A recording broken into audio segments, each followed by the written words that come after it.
দর্শক আমন্ত্রণ diamond cement প্রসঙ্গ চট্টগ্রামে। আপনারা নিশ্চয়ই জানেন চ্যানেল 24 এর সাপ্তাহিক আয়োজনে আমরা সমসাময়িক বিভিন্ন বিষয়ে আমরা বিস্তারিত আলোচনা করার চেষ্টা করি। আজ আমরা আলোচনা করতে চাই, আপনারা নিশ্চয়ই দেখেছেন গত দুদিন ধরে গভীর নিম্নচাপের কারণে উপকূলীয় অঞ্চলে নানা ধরনের দুর্ভোগের শিকার হয়েছে মানুষ।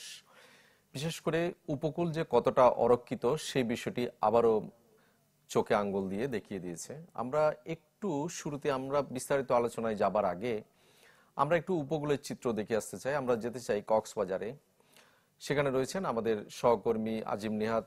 আজিম নিহাত, আপনি আমাকে শুনতে পাচ্ছেন নিশ্চয়ই? আমরা প্রতিবার যখন দুর্যোগ আসে তখন দেখি আসলে এটা নিয়ে নানা ধরনের কথা হয়, কিন্তু উপকূল আসলে অরক্ষিতই থেকে যায়। এবারের চিত্রটা কেমন? আমরা দেখলাম যে এবার ঘূর্ণিঝড় হয়নি, কিন্তু একটা নিম্নচাপের মধ্যেও দেখলাম উপকূলে নানা ধরনের মানুষের দুর্ভোগ কিংবা নানা জায়গায় লোকালয়ে পানি ঢুকে যাওয়া। এই বিষয়টা আসলে আপনার কি দেখলেন, বা কেন উপকূল আসলে অরক্ষিত থাকে?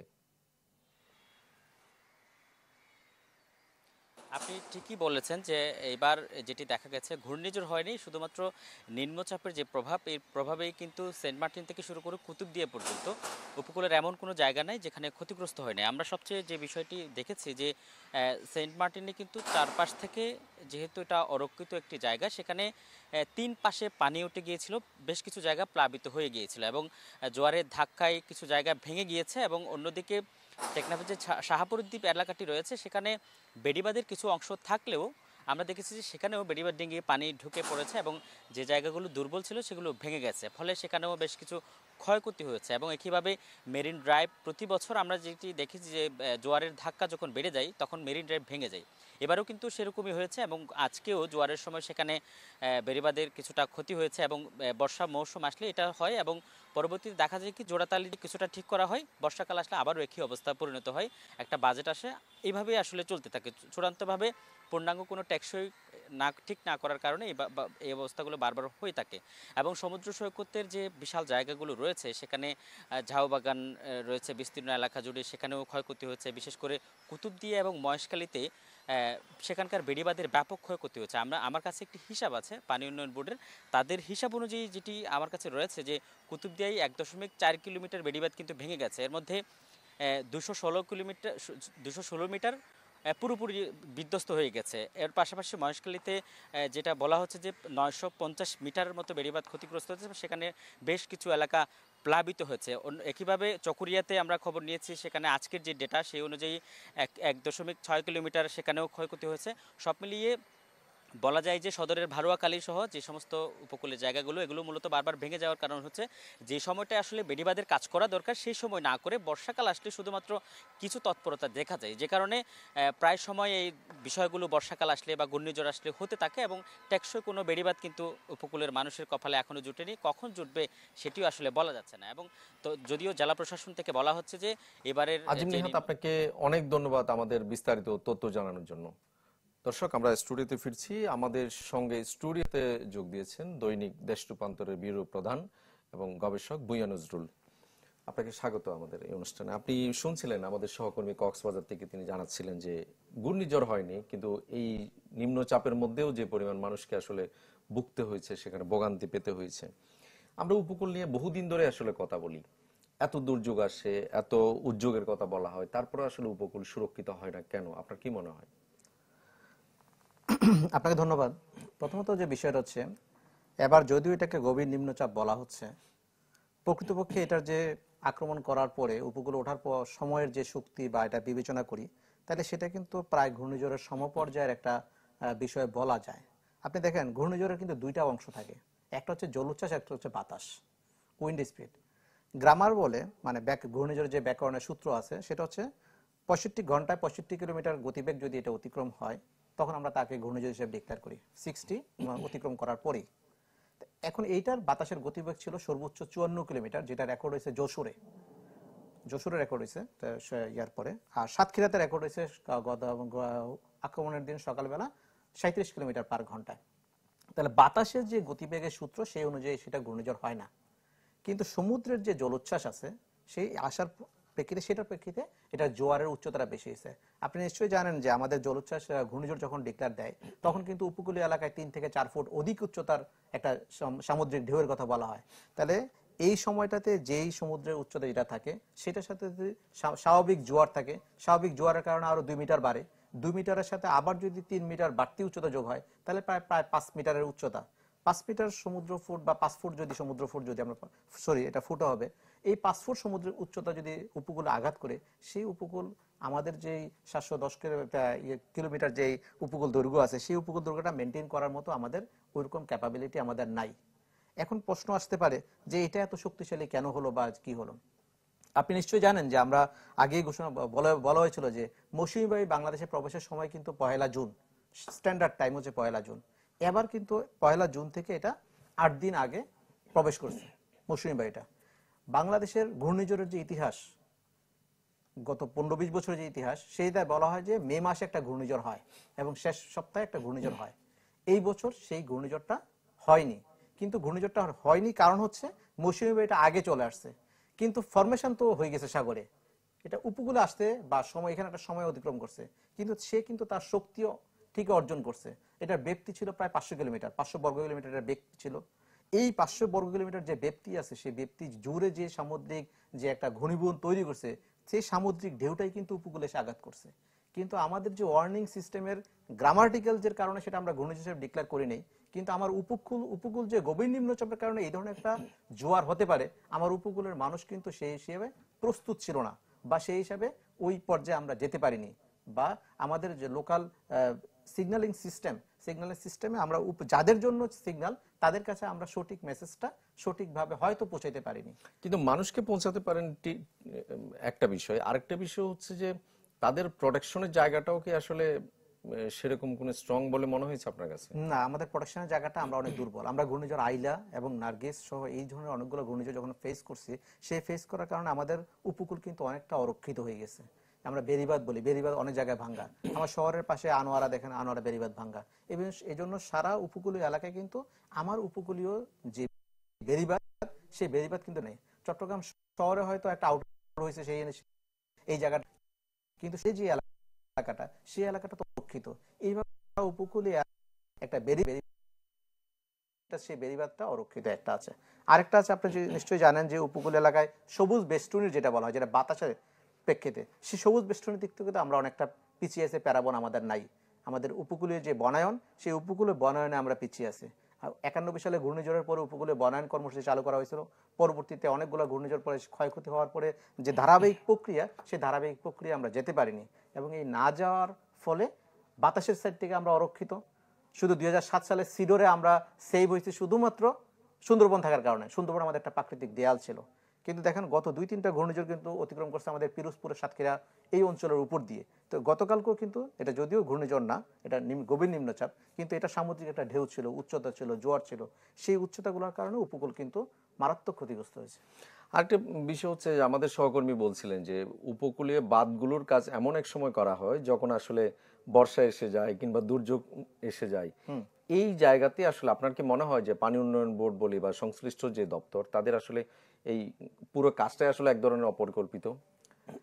হ্যাঁ, এটা অবশ্যই অপরিকল্পিত। আপনি নিশ্চয়ই জানেন চট্টগ্রাম শহরেও কিন্তু যখন বর্ষা আসে তখন রাস্তা খোঁড়াখুড়ির কাজ হয়, ওয়াসার কাজগুলো করে। ঠিক তেমনিভাবে উপকূলীয় এলাকায় যেই সিস্টেমে বা যেই সময়ে এই বাঁধটা দেওয়া দরকার, সেই বাঁধটা ওই সময়টাতে করে না।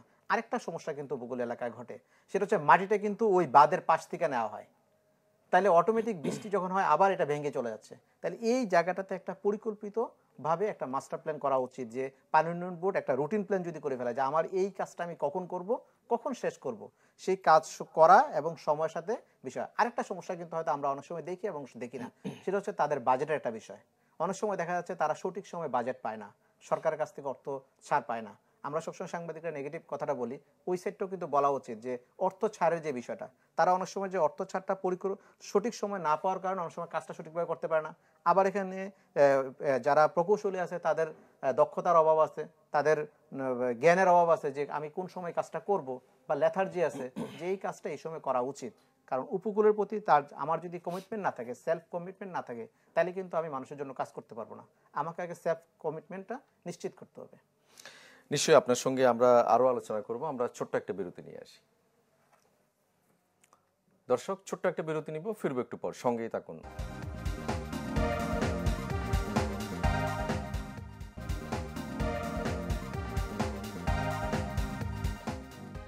দর্শক আবার স্বাগত ডায়মন্ড সিমেন্ট প্রসঙ্গ চট্টগ্রামে। আমরা আলোচনা করছিলাম অরক্ষিত উপকূল নিয়ে। আমাদের সঙ্গে স্টুডিওতে রয়েছেন সাংবাদিক গবেষক ভূঁইয়া নজরুল।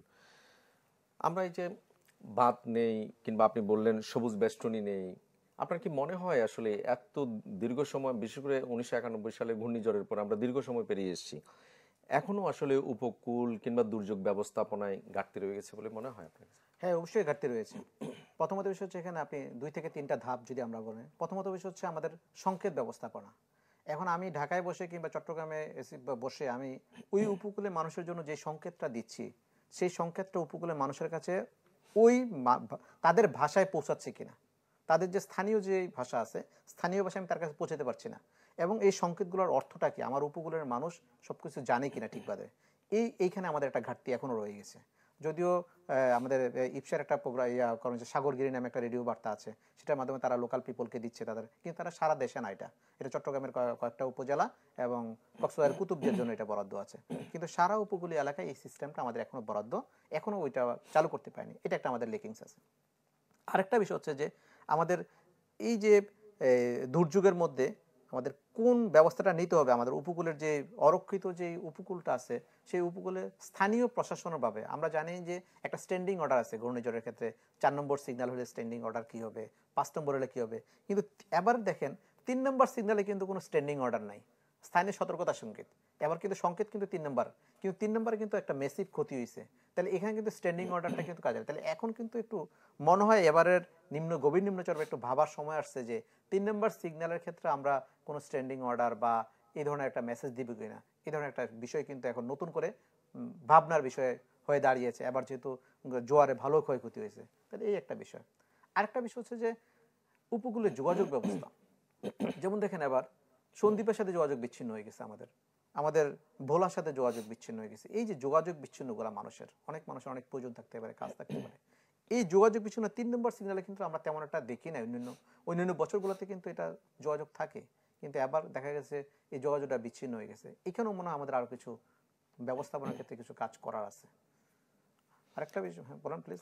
জি, আমরা একটু যদি ফিরতে চাই যে চট্টগ্রাম শহরে ফিরি, যে আমরা সচরাচর এইরকম বৃষ্টি হলে দেখি যে চট্টগ্রামে আসলে বিভিন্ন জায়গায় জলজট বা জলাবদ্ধতা তৈরি হয়। এবার গণমাধ্যমে বলা হচ্ছে যে আসলে চট্টগ্রাম শহরে সেভাবে বা জলাবদ্ধতা হয়নি। আসলে আপনার পর্যবেক্ষণ কি বলে? আপনাকে ধন্যবাদ, এটা খুব মানে ক্রুশিয়াল পয়েন্ট, এটা এই পয়েন্টে উত্তর দেওয়াটা। প্রথমত বিষয় হচ্ছে চট্টগ্রাম শহরে বৃষ্টিপাত কতটুকু হয়েছে। চট্টগ্রাম শহরে বৃষ্টিপাতের রেকর্ড কিন্তু 2টা জায়গায় রেকর্ড হয়। একটা হচ্ছে চট্টগ্রাম বিমানবন্দরে একটা রেকর্ড হয় বা বিএমডির একটা তথ্য আছে, রেন গ্যাস স্টেশন। আর একটা হচ্ছে চট্টগ্রাম শহরে আমবাগান একটা রেকর্ড আছে। এখন গতকালকে হাইস্ট বৃষ্টি হয়েছে, বাংলাদেশের হাইস্ট বৃষ্টি হয়েছে 229 মিলিমিটার সম্ভবত চট্টগ্রামে। এটা কিন্তু পতেঙ্গা স্টেশনের তথ্য। আমবাগানের রেকর্ড হয়েছে 88 মিলিমিটার। বৃষ্টিপাতের কিন্তু একটা শহরের ক্ষেত্রে, আমবাগানটা হচ্ছে শহরের, তাহলে শহরে বৃষ্টিপাতটা কম হয়েছে। কিন্তু আমরা অন্যান্য সময় দেখি এই বৃষ্টিপাত হলেও কিন্তু চট্টগ্রাম শহরে পানি ওঠে, কিন্তু গতকালকে আমরা এই বৃষ্টিপাতে কিন্তু পানি দেখিনি। এটার অন্যতম কারণ হচ্ছে যে আমাদের রাস্তার পাশে যে নালাটা আছে, নালা থেকে খালে পানি যাওয়ার যে ড্রেনেজ সিস্টেমটা, এবার এই জায়গাটাতে আমরা ভালো একটা রেসপন্স পাইছে এবং ভালো কাজ করছে চট্টগ্রাম সিটি কর্পোরেশন এবং সেনাবাহিনীর যে টিমটা কাজ করছেন, এই সমন্বয়ের যে টিমটা এবং বর্তমান উপদেষ্টা পরিষদ গত 4 মাসে 8টা সমন্বয় মিটিং করছে। এই সমন্বয় মিটিংগুলোর কারণে রাস্তা থেকে খাল পর্যন্ত পানি যাওয়ার যে মেথডটা, এইটা খুব ইফেক্টিভ কাজ হয়েছে। এই ইফেক্টিভ কাজের রেজাল্টই হচ্ছে আপনি গতকালকে পানি না দেখা। অন্যান্য সময় কিন্তু আমরা এই সময় পানি দেখি। আগের যখন প্রতি বছর যখন বড় বেশি বৃষ্টি হয়, তখনও কিন্তু খালে অনেক সময় দেখা যায় আমরা খাল খালি থাকে, খালে কিন্তু পানি থাকে না, খালে পানির ফ্লো থাকে, কিন্তু রাস্তা থেকে খালে পানি যায় না। এই বছর যে কাজটা হয়েছে, নতুন যে দেখা গেছে রাস্তা থেকে খালে যাওয়ার জন্য যে ড্রেনেজ প্যাটার্নটা, সেই প্যাটার্নে আমরা ডেভেলপ করছি, সেটারে ফলাফল পেয়েছেন এবার গতকালকে। নিশ্চয় আমরা এই যে জলাবদ্ধতা উপকূল নিয়ে কথা বলছি, একটু যদি আমরা এই যে পাহাড়ের যে এই সময় তো আসলে পাহাড় ধসের নানা ধরনের আশঙ্কা থাকে, আমরা একটু রাঙ্গামাটি থেকে ঘুরে আসি, সেখানকার পরিস্থিতি জেনে আসি। দর্শক, আমাদের সঙ্গে যুক্ত হচ্ছেন রাঙ্গামাটি থেকে সহকর্মী জিয়াউল হক। জি, আপনি আমাকে শুনতে পাচ্ছেন নিশ্চয়ই? আমরা দেখলাম যে গত কয়েকদিন ধরেই সেখানে ভারী বৃষ্টিপাত হচ্ছিল এবং মানুষজনকে ঝুঁকিপূর্ণ বসতি থেকে সরিয়ে নেওয়ার নানা উদ্যোগ নেওয়া হচ্ছিল। এইটা নিয়ে একটু জানতে চাই যে মানুষ আসলে কেন এখনো ঝুঁকি নিয়ে বসবাস করছে সেখানে। প্রথম প্রশ্নটা হচ্ছে যে আসলে মানুষ কেন ঝুঁকিতে বসবাস করছে, এর অন্যতম প্রধান কারণ হচ্ছে যে রাঙামাটি যে শহর সেটি আসলে অনেকটি পাহাড়ের উপরে অবস্থিত। যে 1960 সালে যে বা 1962 সালে যে কাপ্তাই বাঁধ তৈরি হওয়ার পর যে মূল শহর রাঙামাটি সেটি আসলে তলিয়ে যায়, তারপরে আসলে যে এইটি পাহাড়ের উপরে এই শহরটি গড়ে ওঠে। এবং এই পাহাড়ে নানা কারণে নানা সময় মানুষের বসতি বেড়েছে। এই বসতি বাড়ার যে শহরে যে নিম্ন আয়ের মানুষ আছে তাদের আসলে শহর যে যে জায়গাটি সেটা বনরূপা বা রিজার্ভ বাজার এই শহরে থাকার আসলে তাদের জন্য অনেক কঠিন। কারণ অন্যতম হচ্ছে তাদের বাসা ভাড়াটা বেশি, বা এখানে বাসা তৈরি করাটা জায়গাও সংকট রয়েছে। এই কারণে যেসব টিলাভূমি রয়েছে, যে শিমুলতলি, রূপনগর, বেদভিদি এলাকা, সেসব এলাকাগুলোতে নিম্ন আয়ের মানুষের বসতি দিন দিন বেড়েই চলছে। এর কারণে আসলে যে পাহাড়ের যে যে সৌন্দর্যটা বা পাহাড়ের যে যে আকৃতি সেটি আসলে বিভিন্ন সময় বসতি নির্মাণ কারণে সেটি আসলে দিন দিন ক্ষয় হচ্ছিল। যার ফলশ্রুতিতে আমরা দেখেছি 2017 সালে প্রায় 120 জনের মতো প্রাণহানি ঘটেছে রাঙামাটি শহরেই। এই বসতি স্থাপনার পরেও কিন্তু আমরা দেখেছি জেলা প্রশাসনের উদ্যোগে বিভিন্ন সময় তদন্ত কমিটি গঠন করা হয়েছে, কেন এই বসতি স্থাপন, কিভাবে এদেরকে সরিয়ে নেওয়া যায়। নানা উদ্যোগ নেওয়ার পরেও আসলে এত বছরে কিন্তু তার কোনো সমাধান হয়নি। যার ফলে প্রতি বছরই আমরা দেখি যে এই যে মে মাস থেকে জুলাই বা আগস্ট মাস পর্যন্ত এই বর্ষা মৌসুম পুরো মাসটাতে প্রতিনিয়ত যে জীবন যুদ্ধ করতে হয় এবং আশ্রয় কেন্দ্র মানুষগুলোকে নিয়ে আসার জন্য আমরা দেখেছি প্রতি বছর সেনাবাহিনীকে মাঠে নামতে হয়েছে জোরপূর্বক করে। মানুষজন ঘরে ফিরতে মানে ঘর থেকে কখনো আশ্রয় কেন্দ্রে আসতে চায় না। এবারও যে টানা কয়েকদিন যে বৃষ্টি হয়েছে প্রায় প্রায় 300 মিলিমিটার মতো বৃষ্টিপাত রেকর্ড করা হয়েছে। এবং এই বলা হচ্ছে এই 300 মিলিমিটার অধিক বৃষ্টিপাত হলে কিন্তু পাহাড় ধসের ঝুঁকি থাকে। এই ঝুঁকিগুলো রোধেও জেলা পরিষদের উদ্যোগ থেকে আসলে তেমন কোনো কার্যকর আসলে মানুষজন শুনছে না বলে আসলে প্রতি বছরে এই প্রাণহানি রোধে জেলা প্রশাসনকে আশ্রয় কেন্দ্রে মানুষজনকে নিয়ে আসার জন্য বিভিন্ন উদ্যোগ গ্রহণ করা হয়ে থাকে আসলে। এই ছিল রাঙামাটি থেকে আমার কাছে সবশেষ।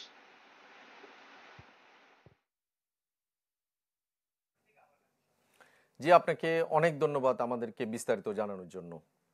আমাদের সহকর্মী জিয়াউল হক বলছিলেন যে সেখানে মানুষ কেন আসলে ঝুঁকি নিয়েও এখনো বসবাস করছে। একই চিত্র তো আসলে চট্টগ্রামেও আছে। আমরা বছরের পর বছর এটা নিয়ে কথা বলি, প্রশাসন কথা বলে, কিন্তু এটার কোনো সমাধান দেখে না কেউ। দেখেন, আপনার চেয়ে কিন্তু ওই যে পাহাড়ের বা আমরা আমাদের সবার চেয়ে কিন্তু পাহাড়ে যে বসা সে কিন্তু অনেক অনেক বেশি ভালো জানে। এবার ছিল বর্ষার প্রথম বৃষ্টি।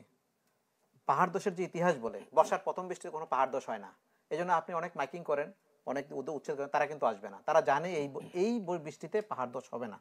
এটা তাদের একটা মানে সেলফ একটা নলেজ যেটা ব্যবহার করছে। এবং ঘটনা কিন্তু তাই করছে। গতকালকে বান্দরবনে 222 মিলিমিটার বৃষ্টি হয়েছে 24 ঘন্টায়। পাহাড় দোষ কিন্তু হয়নি। তাহলে ছোট ছোট কিছু পাহাড় ধস হয়েছে। হ্যাঁ, প্রথম বৃষ্টিতে বা আমাদের যে পাহাড় দোষের ইতিহাস আছে, প্রথম বৃষ্টিতে পাহাড় দোষটা হয় না তেমন একটা। যেহেতু এখন বৃষ্টি হয়ে গেছে, মাটি যেহেতু বাংলাদেশের পাহাড়গুলো হচ্ছে বালি মাটির পাহাড়, সেহেতু বালিগুলো নরম হয়ে গেছে। এখন আর 1 সপ্তাহ পরে কিংবা 2 সপ্তাহ পরে বা 15-20 দিন পরে যখন বৃষ্টি হবে, কন্টিনিউশন বৃষ্টি এই ধরনের বৃষ্টি হবে, তখন কিন্তু একটা ঝুঁকি থেকে যায়, পাহাড় দোষের ঝুঁকি। এই সমস্যাটার কারণে মূলত এটা হচ্ছে। আরেকটা যেটা বলেন সমাধান, পাহাড় দোষের এই ঝুঁকির মানুষ ঝুঁকি থেকে মুক্ত হবে না। কারণ আপনি পাহাড়ের পাদদেশের যে মানুষগুলোকে সরিয়ে অন্য জায়গায় পুনর্বাসন করার আমরা ওই মেথডে আমরা যেতে পারিনি। এবং মানুষগুলো কিন্তু সরবে না, সে তার জায়গায় কিন্তু থাকবে। সুতরাং সে তার ঝুঁকি নিয়ে বসবাস করবে। আমরা বড় জোর পাহাড়গুলোতে বনায়ন করে এবং পাহাড়গুলোকে আরো একটু স্টেবল কিভাবে করতে পারি সেই প্রযুক্তি যদি যাই, তাহলে আমাদের জন্য অনেকটা ভালো হবে। ছোট্ট করে যদি বলেন যে মানে দেশের অন্য অঞ্চলে গ্রেটার চিটং আসলে এক ধরনের মানে এখানকার ঝুঁকিটা আলাদা। এখানে উপকূল, শহরের জলাবদ্ধতা, পাহাড়। আপনি কি মনে হয় যে এই বৃহত্তর চট্টগ্রাম ঘিরে আসলে দুর্যোগ মোকাবেলায় আলাদা একটা পরিকল্পনা দরকার?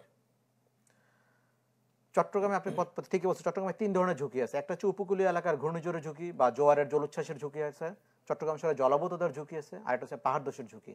এই তিনটাকে সমন্বিত হবে বর্তমানে যেন উপদেষ্টা মণ্ডলী মহোদয় এই যে চট্টগ্রাম শহরে জলাবদ্ধতার ক্ষেত্রে যে প্রতিনিয়ত মনিটরিং করছেন, ঠিক তেমনি এই তিনটা ঝুঁকিকে একত্রিত করে এইভাবে মানুষগুলোকে কীভাবে ঝুঁকি হ্রাস করা যায়, ঝুঁকি কীভাবে কমিয়ে আনা যায়, সেটার জন্য আলাদা একটা পরিকল্পনা করা যেতে পারে। সেই পরিকল্পনা অনুযায়ী যদি একটা পঞ্চবার্ষিকী পরিকল্পনা বাস্তবায়নের দিকে আমরা আগাই, কিংবা স্বল্প মেয়াদী কিংবা মধ্যমেয়াদী পরিকল্পনা আগাই, সেক্ষেত্রে আমরা ঝুঁকি থেকে বৃহত্তর চট্টগ্রাম অঞ্চলের মানুষ অনেকটা ঝুঁকিমুক্ত হবে। নিশ্চয়ই আমরাও চাই যে বৃহত্তর চট্টগ্রামের এই যে ঝুঁকি সেটা আসলে নিরসন হোক। সরকার বিশেষ একটি পরিকল্পনা নেই। আপনাকে অনেক ধন্যবাদ আমাদের সময় দেওয়ার জন্য। দর্শক, আপনাদেরকেও ধন্যবাদ। নিরাপদে থাকুন সবাই।